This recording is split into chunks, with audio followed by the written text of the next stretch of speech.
G'day guys! With the recent release of the new ArkOS4Clones project, I was able to turn my R36S clone into a pocket PC. It's far from perfect, so I wouldn't recommend using this as your daily driver, but it is still pretty neat nonetheless. Essentially, what I did to get this working was just copy all of the boot files from the new ArkOS4Clones project over to the boot partition of the fairly old XORG ArkOS project. We did take a look at the XORG ArkOS project a fair while ago on our non-clone R36S. I will link that down in the description below if you're interested. Before we take a look at what we can actually do with this new desktop environment on our R36S clone, we'll quickly go over how I actually got this working. We're over on our Windows 11 laptop now, and I've just gone to the ArkOS4Clone GitHub page. And as mentioned, these are the boot files that we'll be using for our clone. I did try downloading the files from here just by going to code and download zip, but unfortunately when I tried to boot with them, it did say kernel error. Having said that, I noticed in the latest release, it does say not to use this with K36 DTB, so that is most likely why. So what I ended up doing was just downloading the last version that worked for me, which was the 2025-0903 build, just downloaded the two parts, part 1, part 2, and extracted the image using 7-zip. If we open up our downloads folder, here's the ArkOS4Clones build here. If we right click on it, and because we're on Windows 11, we want to go down to show more options, go 7-zip and open archive. We can see our three partitions. We want to open the fat partition, which is 0. Let's double click on it. And these are all of the boot files that are on the boot partition. From here, we can just select them all and drag them to a new folder. So I could go here, right click, create a new folder. We'll call it boot, back, nice and easy. Open it up, go back to 7-zip and just drag them out.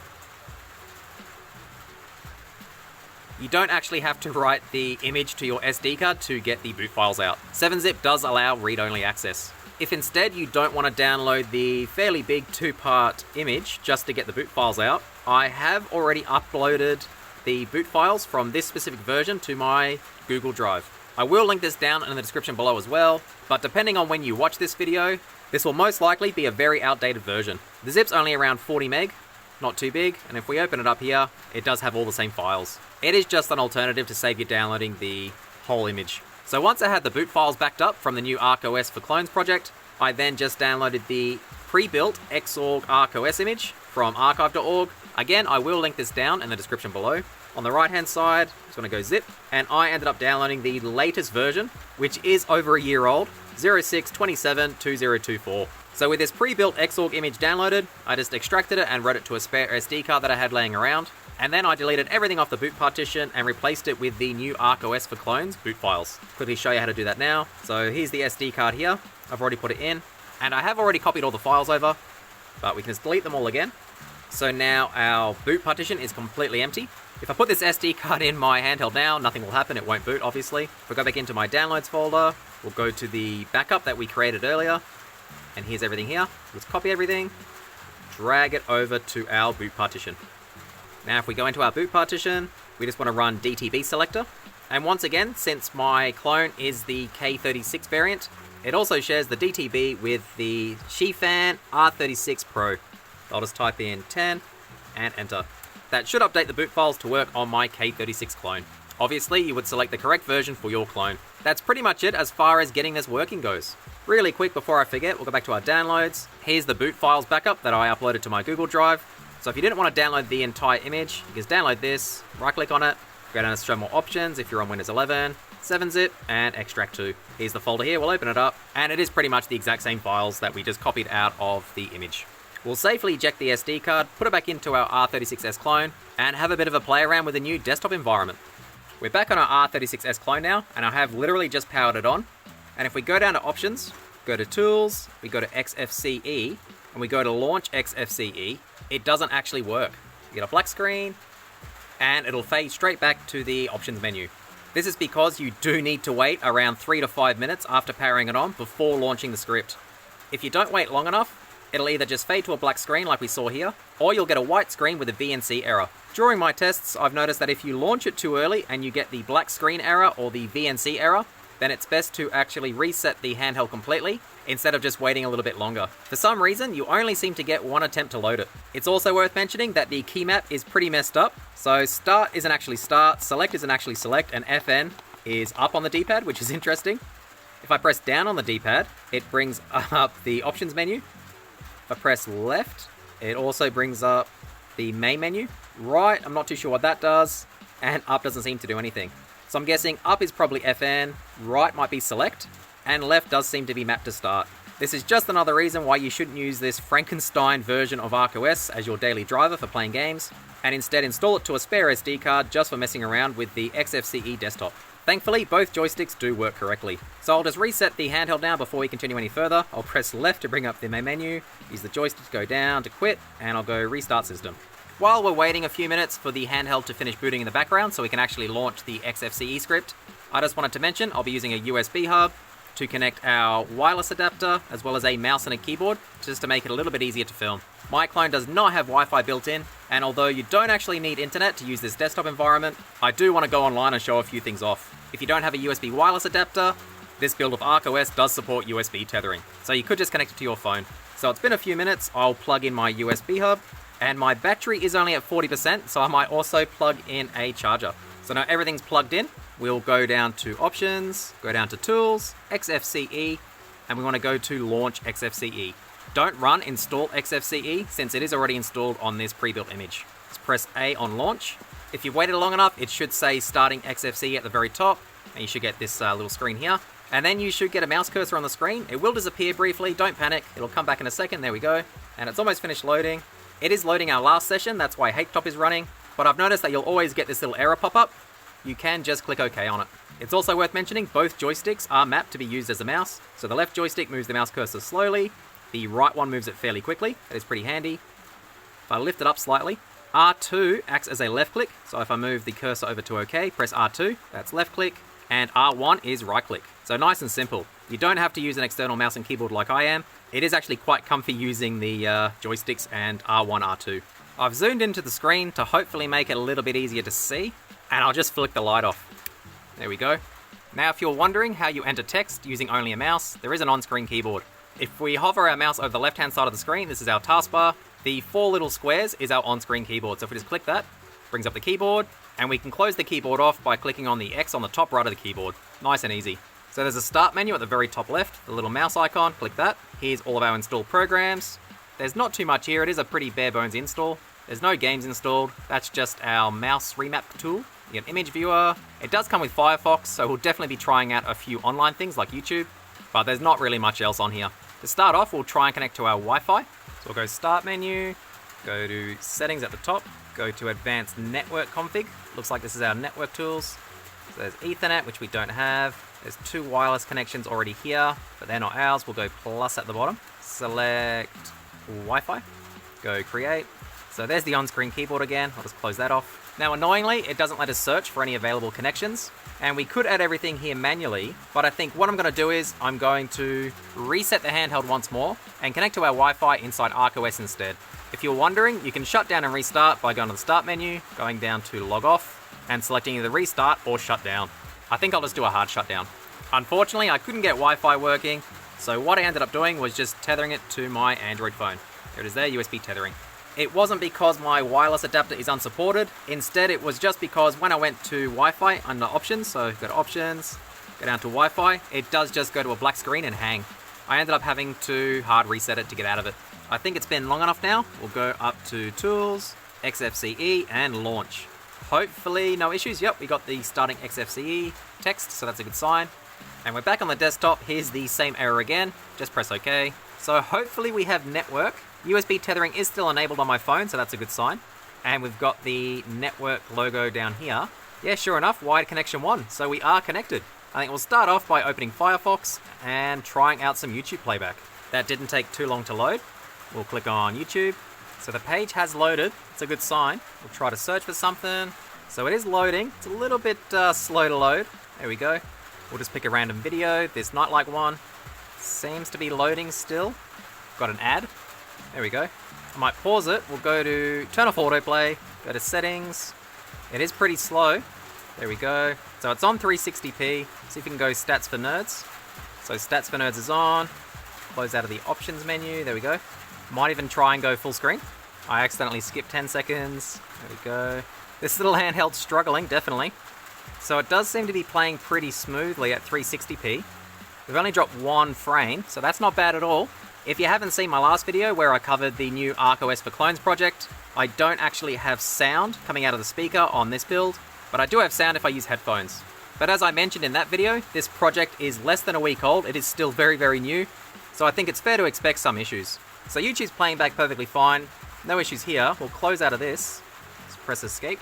And I think we'll see if we can play RuneScape Classic. Just going to rsc.vet. There we go, the page is loaded, didn't take too long. We'll click on RuneScape Classic. We want web client. I think that's our best bet of playing this. We'll go World 1, Preservation. We'll see if it loads.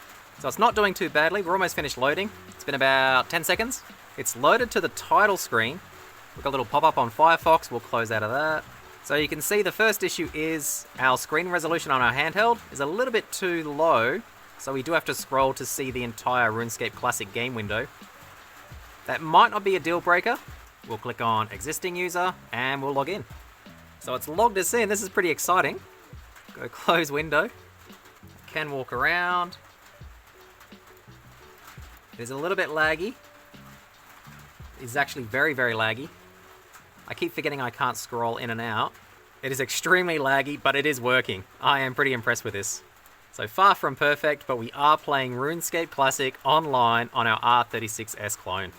That is awesome. I don't think I can attack any of the rats because I've already fought them. Yeah. Even though it's extremely slow, I would call that a win. I used to play RuneScape Classic way back in the day when it first came out.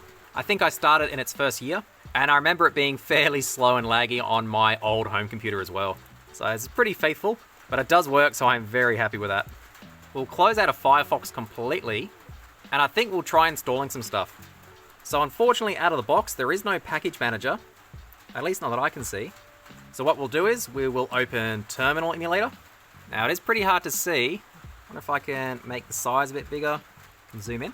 Hopefully that's a bit easier. I've zoomed in 3 times. We'll do sudo apt-get update. And then we'll do sudo apt-get install. And we'll try and install the Synaptic Package Manager. So synaptic. Hopefully it's there. And it is awesome. Press Y. So it looks like it's finished installing. There was no errors, which is good. We did get a few saying that it's not a symbolic link, but I think that should be fine.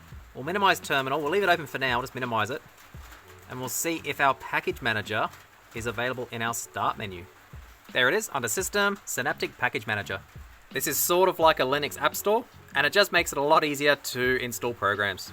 So nothing seems to be happening. It's been a few seconds. We'll try open it again, but I'm not confident that it's going to work. Unfortunately, it looks like those symbolic link warnings weren't actually warnings and they were errors. That is disappointing. That's okay, we'll go back into Terminal and we'll just manually install something. So this time we'll type in sudo apt-cache search and we'll look for 2048, which is a nice easy to run game. So there's GNOME 2048, but we're not using GNOME. I think we'll try 2048 Qt, see if that works. If you didn't know, you could use apt-cache search to actually find programs that are available in your repositories. And then once you've found one, you do sudo apt-get install and then the name. So 2048-Qt. Press Y. So it's finished installing, and again, we got a whole bunch of these symbolic link errors. So not a good sign. We'll minimize this. Open up our start menu, go down to games. So there it is, 2048 Qt. Hopefully it loads. And no, it did not install correctly. Before we throw in the towel, I'll try and install one more thing, and that's VLC. So we'll see if it even exists. There's a fair few results, so I'll scroll up using my mouse wheel, and yep, VLC. So that's the one we want. So again, sudo apt-get install VLC. Go yes. Once again, it's finished installing, and once again, a whole bunch of symbolic link errors. Minimize this, cross our fingers, and see if it works. So it should be under multimedia. There it is, VLC. And it actually opens. What a relief. We won't allow metadata. We'll click continue. That is pretty good. So I didn't copy anything over to the SD card to test. So what I'll do is I'll go and grab a flash drive with some test media. So I've plugged a flash drive in. I'm not sure if it's gonna work. Oh, there it is, Samsung. I couldn't mount it. File system. For some reason, doesn't work. Maybe if we eject it, can't even eject. I might unplug it and reconnect it. So it's disappeared, that's good. Plug it back in. Has popped back up. Won't let me open it. Can I mount it? It won't let me mount it through the file manager. I should be able to use terminal though. So we're back in terminal. So it should be under dev. So cd/dev. I'm going to assume it's SDA1. So I'll make a new directory under temp. We'll call it USB. mkdir temp. It'll be sudo mkdir temp. There we go. And then USB. I guess we can just mount it under temp. Doesn't matter too much. So sudo mount SDA1/temp. Now if we go to temp ls, hey, there's our flash drive. Perfect. We can minimize terminal. Now we should be able to go to refresh. We should be able to go to file system. There should be a folder called temp. Can't see it. Then we go desktop, back to file system. Not there, so I will go there manually. Temp, there we go. We want Big Buck Bunny, so I don't get in trouble on YouTube. Close off that. Where's our VLC? There it is. It's definitely not going to play 4K. Probably won't start with 1080. We might do Xvid 480p. Go full screen. Hey, it's working. Oh, what's happened? I've opened something. Can we skip? All right, so VLC Media Player works. I'm pretty happy with that.